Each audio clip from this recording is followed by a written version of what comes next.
அழகி அழகி நான் தான் உலக அழகி, வேற யாரு எனக்கு அழகி.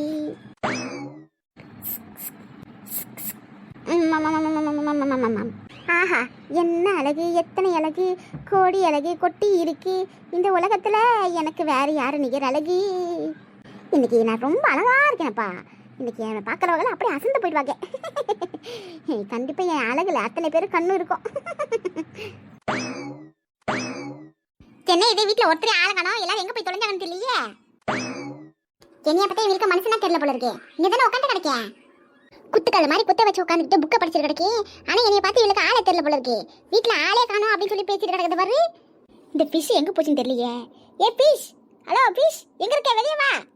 என்ன அண்ணியாரு, இது என்ன மீன் மார்க்கெட்டா? ஃபிஷ் பிராணுன்னு சொல்லி வியாபாரம் பண்ணிட்டு இருக்கீங்க. அதெல்லாம் வெளியே விற்பாங்க, வீட்டுக்குள்ள யாரும் விற்க மாட்டாங்க.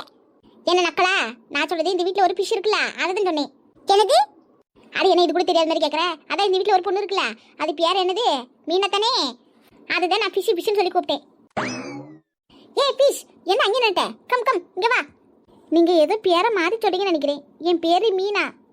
ஆமாம், பேர் பொல்லாத பேர் வச்சிருக்காங்க. பேர் மீனா, வேலையில் இருக்கிறது ஓனானிக்கிட்டு. இங்கே வர மீனா, சீக்கிரம் கொண்டு வா. காணா லேட்டாக வந்தா அப்புறம் எனக்கு வேணாம். என்னாச்சு இந்த அக்காவுக்கு? நேற்று கூட நல்லதானே சிட்டி சிட்டி பேசிட்டு இருந்தாவோ, மொச்சி பேசிட்டு இருந்தாவோ. இப்போ திடீர்னு வீணா தானா ஓனான்னு என்னென்னமோ பேசுறாங்க. ஒருவேளை மண்டைக்கிட்டு குழம்பு ஏதாவது ஆயிருக்குமோ? என்ன பகல் கணக்கு காணுதியா? சொல்லிட்டு கிடக்க அமைதியா நிக்க. போ சட்டுல போய் சாப்பாடு எடுத்து வை. இந்த அப்படியே அவருக்கும் சேர்த்து பாத்தில பண்ணி வை. சரிங்க மேடம். என்ன அண்ணியரே, எங்கே வெளியே கிளம்பிட்டீங்க போல? என்னமோ மேக்கப்லாம் அதிகமாக இருக்கு, ஆஃபீஸுக்கு போகிற மாதிரி கிளம்பிருக்கீங்க. என் அத்தானோட இத்தான் பெரிய கடை இருக்கும்போது நான் இதுக்கு அடுத்து உங்கள் ஆஃபீஸுக்கு போய் அவங்க கிட்ட கை நீட்டி சம்பளம் வாங்கினா அதுக்கெல்லாம் ஒரு அவசியமும் கிடையாது. புரியலை. இந்தா அப்படியே உனக்கு புரிஞ்சிட்டாலும் புரியலன்னு சொல்லுவேன். இங்கே வரு, என் புருஷன் ஏன் பழக்கடை வச்சிருக்காருல, அதை தான் பார்க்க போகிறேன். இனிமேட்டு நானும் பழக்கடையில் ஒன்றா அப்படியே பார்ட்னர் ஆக்கும். என்னக்கா யாரை பார்க்க போற? ஐயா, புருஷனை பொண்டாட்டியான்னு சொல்றதே புரிஞ்சிக்கவே மாட்டேங்க போல இருக்கே. நீங்களா ஒன்றும் புரிஞ்சுக்கிட்டு தான் கேள்வி கேட்பீங்க போல இருக்கு. நான் யாரையும் பார்க்க போல, என் புருஷன் தான் பார்க்க போறேன். என் புருஷன் கடையில் இனிமேட்டு நானும் ஒன்றா அப்படியே பார்ட்னர் ஓனர் ஆக்கும். அது சரி, உங்ககிட்ட வெட்டியை வந்து பேசுற ஆளுக்கு எனக்கு நேரம் இல்லை, நான் போகணும். ஏன் என்ன மீனா, சட்டு புட்டுது சாப்பாடு கொண்டு வரதுக்கு எம்பிட்டு நேரம்? ரெடியா? இந்த வரும் மேடம். என்னங்க உங்க அக்கா என்னமோ சொல்லுதாவளே, கடைக்கு போற ஒன் ஆஃப் த பார்ட்னர் ஓனர்னு என்ன உளறிட்டு கிடக்கு உங்க அக்கா? காலங்கத்தல இருந்துச்சு, மண்டைக்கு கன்ஃபியூஷன் ஆயிருக்குமா? விடு ராஜா, இங்க சும்மா வீட்டுல உட்காந்துறதுக்கு கடையில போய் ஏதாவது உருப்படியா ஒரு வேலை செய்யிட்டு விடு. அவருக்கும் கூட மாடு ஒத்தாசையா இருக்கட்டும். பாவம், அந்த மனுஷன் காலையில இருந்து ராத்திரி வரைக்கும் எவ்வளவு கஷ்டப்பட்டு கால் வலிக்கு நின்று கடையில வேலை செய்யறாரு. இங்க வீட்டுல இருந்து சொகுச்சா உட்காந்துருந்தா அங்க இருக்கிற வேலையில அவர் கஷ்டத்தை இவங்களுக்கு தெரியாதுல்ல. இவங்க சுகமா இருக்காருன்னா அவர் எவ்வளவு சுகமா அங்க வேலை செய்யறாருன்னு அவங்கள பார்த்து தெரிஞ்சுக்கிட்டோம். விடு, போன தண்ணி அவர் பண்ற கஷ்டம் இவங்களுக்கும் தெரியும். நீங்க என்ன இப்படி சொல்றீங்க? எனக்கு என்னமா அப்படி தோணல. இவங்க கடைக்கு போய் அவர் உண்டு இல்லைன்னு பண்ண போறாங்கன்னு நினைக்கிறேன். பாவம் உங்க மாமா, இவங்க என்ன பாடுபடுத்த போறாங்களோ தெரியலையே அந்த மனுஷனே.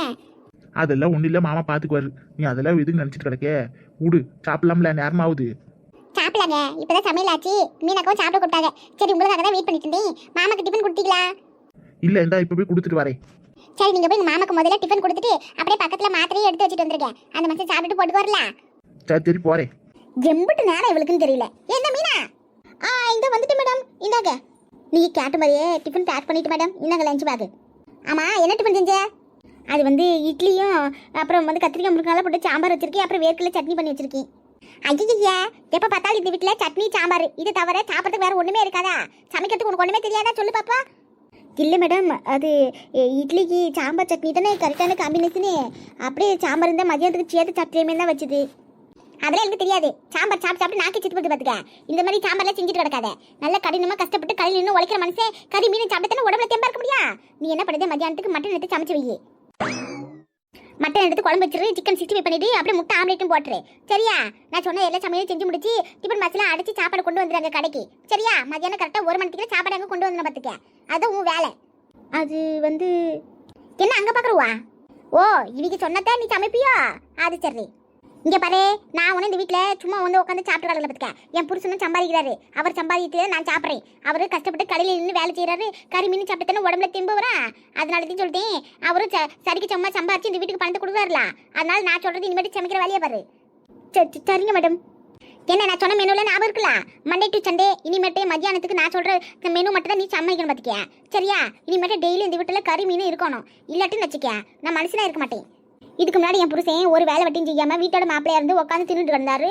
அப்ப என்னால எதுவும் சொல்ல முடியாம இருந்துச்சு. ஆனா இப்ப இந்த மனுஷன் அவர் கை நீதி சம்பாதிக்கிறார்ல, அவர் காசு இந்த வீட்டுக்கு சரிசமமா வருது இல்ல, சாப்பாடு செலவு காசு கொடுக்கறல. அப்படி இருக்கும்போது என் இஷ்டப்படி தான் நீ சமைக்கணும். என்ன புரிஞ்சுச்சா? Okay madam. கரெக்டா 1 மணிக்குனா அங்க சாப்பாடு வந்துடும் பாத்துக்கியா. எனக்கு நேரமாவது, நான் கடைக்கு கிளம்புறேன். இங்க என்ன நடக்குது? எங்க அக்கா தான் நடக்குது. நீ உட்காந்துட்டு தான் இருக்கேன், நாங்க நின்றுட்டு தானே இருக்கோம். என்ன காமெடி பண்றதா நினைப்பா உங்களுக்கு? உங்க அக்கா எப்படி பேசிட்டு போகுது அதை பாருங்கண்ணே. சும்மா என்னைய போட்டு காமெடி பண்ணிட்டு இருக்கீங்க. விடு சரோஜா விடு. அவங்க ஏதோ கடைக்கு போய் இனிமேட்டு மாமாக்கு கூடுமாறு ஒத்தாசையா இருந்து உதவி பண்ண நினைக்கிறாவோ. நாம எதுக்கு சொல்லிக்கிட்டு? அவங்க நல்லா இருந்தா நமக்கு சந்தோஷம் தானே. அது சரி, இப்படி செய்ய அப்படி செய்ய ஆர்டர் போட்டு போறாங்க. விடு, அவங்க ஆசைப்பட்டு சாப்பிட்டோம். சாப்பாடு விஷயத்துல யாரையும் எந்த குறை சொல்லக்கூடாது சரோஜமா. கஷ்டப்பட்டு உழைக்கிறது எதுக்காக? எல்லாம் நம்ம இஷ்டப்படி சாப்பிட்றதுக்காக தானே. நீனா அவங்க சொன்ன மாதிரியே மட்டன் சிக்கன் எல்லாரும் சமைச்சு கரெக்டா சாப்பாடு கொடுத்து விட்டுருக்கிய. சரி, நானே கடைக்கு போய் சிக்கன் மட்டன் வாங்கிட்டு வந்து கொடுத்துறேன். வேற ஏதாவது வேணா சொல்லுங்க, கையோட வாங்கிட்டு வந்துடுறேன். மத்தியானம் 1 மணிக்குள்ள கரெக்டா சமைச்சு கொடுத்துருக்கிய. இல்ல வீட்டுல எல்லாம் மசாலா பொருட்கா புதினா கொத்தமல்லாம் இருக்கு, நீங்க கறி மட்டும் கொண்டாந்து கொடுங்க. அப்ப சரி, டிஃபன் எடுத்து வைங்க. நான் சாப்பிட்டு கடைக்கு போய் கொண்டாந்து கொடுத்துட்டு அதுக்கப்புறமேட்டுக்கு நான் வேலைக்கு கிளம்பி போறேன். அப்பதான் நேரமும் எனக்கும் கரெக்டா இருக்கும். முதல்ல அப்பாக்கு டிஃபன் எடுத்து வைக்க, அப்பா கொடுத்துட்டு வந்து மத்தவங்க நாங்க 2 பேரும் சாப்பிட்டுக்கிறோம். நான் டிஃபன் எடுத்து வைக்கிறேன், நீங்க 2 பேரும் சாப்பிடுங்க. அவர் அப்பாக்கு தானே நான் கொண்டு போய் கொடுக்குறேன். சரி. இன்னும் என்னடி என்னைய பார்த்துட்டு இருக்க? கை கால் கழுவிட்டு வா, சாப்பிடுவோம். உங்க அக்கா பாடு கடை கிளம்பி போது அங்க போய் என்ன பிரச்சனை பண்ண போறாவும் தெரியல. பாவம் உங்க மாமா அவர் நினைச்சாதான் எனக்கு பக்குன்னு இருக்கு. கேட்டி, அவங்க 2 பேரும் புருஷன் பண்ணாட்டி அவங்க பிரச்சனை நாம எதுக்கு தலையிட்டுக்கிட்டு? அவங்க பார்த்துக்கிடாது, விடு. பசிக்கிறது சாப்பிடலாமா? சாப்பிட்டுட்டு கடைக்கார போனோம்ல. சரிங்க, நீங்க வந்து உட்காருங்க, நானே டிஃபன் எடுத்து வைக்கிறேன். என்னங்க நான் நினைச்சேன் என் ஆளுக்குள்ள அத்தனை பேர் மலைக்கிடுவாங்க. அதே மாதிரி என் புருஷனை என்னை பார்த்தோன்னு எப்படி வாய் பொழக்கிறாரு பாரு. என்னங்க என்னை எப்படி பார்த்துட்டு கிடைக்கீங்க? அது அது இல்ல இல்ல ராதிகா, அது நீ கடைக்கு வந்திருக்கல, அதே ஒருவேளை நான் ஏதாவது கனவுன்னு காண்றனான்னு யோசனை பண்ணிட்டு இருக்கேன். சும்மா விளையாடுறீங்க. கனவு நேசனியா? உங்க கனவுல தான் நிக்கிறேன். சரி, நீ என்ன காலையில இந்த பக்கம் வந்திருக்க? கடைக்கு ஏதாவது வந்தியா? ஆமா, கடைக்கு தான் வந்தேன். அப்படியா? என்ன கடைக்கு? மளிகை கடைக்கா இல்ல துணி கடைக்கா இல்ல வளையல் கடைக்கா? சும்மா இருங்க, காலகட்டத்தில் காமெடி பண்ணிக்கிட்டு உங்க பல கடைக்கு தான் வந்திருக்கேன். என்னது பல கடைக்கு? என்ன சொல்லுதே? ஆமா, நீங்க தானே சொன்னீங்க கடையில வேலை செய்யறப்பயே ஏதோ விசேஷம்னே ஊருக்கு போயிருக்கா, வரதுக்கு 1 வாரம் ஆகும், கடையில வேலை அதிகமா இருக்கு, பழம்லாம் லோடு வருது, அதனால நான் காலையில சீக்கிரமா கடைக்கு போறேன் அப்படின்னு சொல்லிட்டு இருந்தீங்களா? அதே இனிமேட்டு நானும் உங்க கூட மாட உங்களுக்கு ஒத்தாசியா கல்லால உட்காந்து உதவி பண்ணலான்னு இருக்கேன். நீங்க வர்ற கஸ்டமரை கவனிச்சுக்கிறீங்க, நான் கல்லால உட்காந்து கணக்கு வழக்கெல்லாம் கவனிச்சுக்கிறேன். எப்படி? கல்லால உட்கார்றது என்ன வேலை இருக்கு புது? அதெல்லாம் பெருசா எந்த வேலை இல்லை. நான் ஒரு ஆளே சமாளிச்சுக்கிறேன். நீ வீட்டுல இருந்து ரெஸ்ட் எடுக்க வேண்டி தானே. சும்மா இருங்க. இந்த கணக்கு வழக்கு பார்க்கறது என்ன சாதாரண வேலையா? வேலையே இல்லைன்னு சொல்லுதீங்க. அது எவ்வளோ பெரிய வேலை தெரியுமா? கொஞ்சம் சில்லறை மாற்றி கொடுத்தாலும் உடனே கஸ்டமர்ல சண்டைக்கு வந்துடுவாங்க பார்த்துக்கிட்டீங்க. பணம் அதிகமாக போனாலும் அப்புறம் நமக்கு தான் நஷ்டமாகி போயிடும். அதனாலக்கே கணக்கு வழக்கெல்லாம் பார்க்கறதுக்கு நான் வந்து கரெக்டாக இருக்கும் பார்த்துக்கிட்டீங்க. உங்களுக்கு தான் கணக்கெல்லாம் சுட்டு போட்டால் கூட வராது. நீங்கள் சில்லறையை மாற்றிக்கிட்டு தப்பை கொடுத்துடுவீங்க. ஒரு வேளை பணத்தை அதிகமாக கை மாற்றி விட்டுட்டீங்கன்னா அப்புறம் நமக்கு தான் நஷ்டம் பார்த்துக்கிறீங்க. அதனால தான் அந்த வேலையை நானே பார்த்துக்கிறேன் இனிமேட்டு.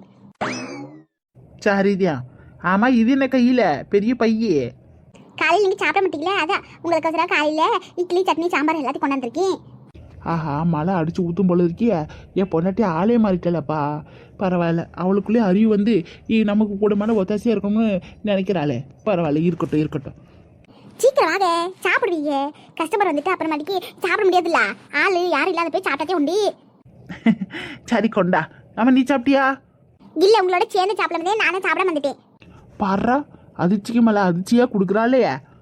மதியானத்துக்கு மட்டன் குழம்பு சிக்கன் 65 ஆம்லெட்லாம் சொல்லியிருக்கு. போதும் தானே? என்ன ஞாயிற்றுக்கிழமை தானே கறிமீன்லாம் சமைப்பாவோ? இன்னைக்கு ஞாயிற்றுக்கிழமை இல்லை தானே? ஏன் ஞாயிற்றுக்கிழமை மட்டும் கறிமீன் சாப்பிடணும் ஏதாவது சட்டை இருக்கா என்ன? அதெல்லாம் சட்டை பையில காசு இருந்தாலே நமக்கு தோன்றப்பெல்லாம் கறிமீன் சாப்பிட்டுக்கலாம். கடையில் 4 மணிக்கு கஷ்டப்பட்டு உழைக்கிற மனுஷன் நல்ல கறிமீன் சாப்பிட்டே உங்கள் கை காலுக்குலாம் தெம்பா இருக்கும். அதனால தான் மட்டன் குழம்பு சமைக்க சொல்லியிருக்கேன். சிக்கன் 65 முட்டை ஆம்லெட்லாம் போட்டு 1 மணிக்கு வந்து சாப்பாடு தயாராக வந்துடும் பார்த்துக்கிறியா? இம்புட்டு எதுக்கு ராதிகா? அதெல்லாம் ஒன்றும் இல்லை, வாங்க முதல்ல சாப்பிடுக்க. சரி, முதல்ல நீ உட்காந்து சாப்பிடு. இந்தா நான் கொஞ்சம் பழம்லாம் லோடு வந்துச்சு, அதெல்லாம் எடுத்து உள்ளே வச்சுட்டு இருக்கேன் பார்த்துக்க. அதுக்குலாம் நீ சாப்பிட்டு முடிச்சிடுறு. 2 பேரும் ஒரே டைமில் சாப்பிட ஆரம்பிச்சுட்டு அப்புறம் கடைக்கு ஆள் வந்துட்டா கை கழுவிட்டு பாதிலே எழுந்திரிச்சு போகிற மாதிரி இருக்கும். அதனால இந்த வேலையெல்லாம் நான் பார்க்குறேன், நீ அதுக்குள்ளே சாப்பிட்டு முடி. சரி, கொண்டாங்க. என்ன ஒரு அதிசயமாக இருக்குது, திடீர்னு என் பொண்டாட்டி உங்களுக்கு ஒத்தாசையாக இருக்கே, உதவி பண்ணுது அப்படின்னு சொல்லுதில்லப்பா. சரிதான், எப்படியோ ஊர் போடுற மாதிரி ஒரு வேலை செஞ்சால் சந்தோஷம்யா. பரவாயில்ல, நாம படுற கஷ்டத்தை இவ புரிஞ்சுக்கிட்டு நமக்கு ஒத்தாசையா இருக்கணும்னு வந்திருக்காளேப்பா, அது வரைக்கும் சந்தோஷம் இல்லையா?